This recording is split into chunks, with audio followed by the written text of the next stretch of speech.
কলম যতই দামি হোক, ভিতরে কালি না থাকলে যেমন মূল্যহীন, তেমনি মানুষ যতই শিক্ষিত হোক, ভিতরে জ্ঞান না থাকলে মূল্যহীন। শূন্যের নিচে শূন্যে বসালে যেমন যোগফল শূন্য হয়, ঠিক তেমনি যে আপন নয় তার জন্য পুরো পৃথিবীর সাথে যুক্ত করলেও কখনো আপন হবে না। বিলেট খুব ধার, কিন্তু গাছ কাটা যায় না। কুড়োল খুব শক্তিশালী, কিন্তু চুল কাটা যায় না। তাই প্রত্যেক বস্তু তার নিজের কর্মক্ষেত্রে খুবই গুরুত্বপূর্ণ। কচু পাতায় হাজার চেষ্টা করলেও যেমন পানি আটকায় না, ঠিক তেমনি কিছু কিছু মানুষকে জীবন দিয়ে ভালোবাসলেও ধরে রাখা যায় না।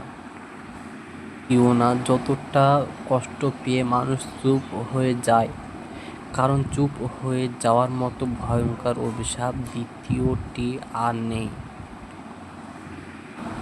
পরিশ্রম না করলে ভিক্ষাও জুটে না, তাহলে তুমি পরিশ্রম ছাড়া সফলতার কথা ভাবো কি করে?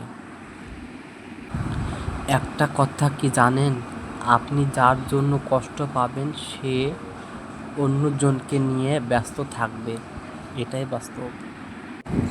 সময়ের সাথে বদলে যাওয়া মানুষকে কখনো আপন ভাবেন না, কারণ তারা ঘূর্ণিঝড়ের মতন, যা মানুষের ক্ষতি ছাড়া উপকার করে না। বাঙালি নিজের বিপদকে আল্লাহর পরীক্ষা মনে করে, আর অন্যের বিপদকে পাপের শাস্তি মনে করে, এটাই বাঙালি।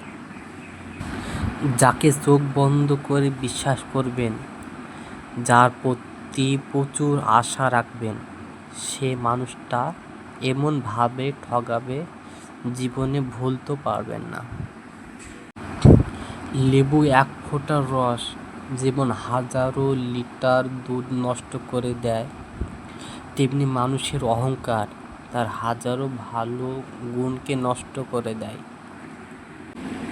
জীবন হলো জলের নৌকা, কখনো সুখের পালে তুলে দেয়, কখনো কষ্টের স্রোতে ভাসে, কখনো আবার ছুটে যায় ভালোবাসার টানে, কখনো আবার থেমে যায় অজানার অভিমানে। জীবন মানে অনিচ্ছার সত্য ও মিথ্যা হাসি হাসতে হবে, বাঁচতে ইচ্ছে না থাকলেও নিজের বাঁচতে হবে। কাউকে ভুল বোঝার আগে সত্যিটা বাছাই করে নেবেন, না হলে একটা সুন্দর সম্পর্ক ভাঙতে বেশি সময় লাগে না। এই সমাজে ছোট বড় কৃষক আছেন যারা সোনার বাংলা প্রচারিত এই কৃষকের দ্বারা।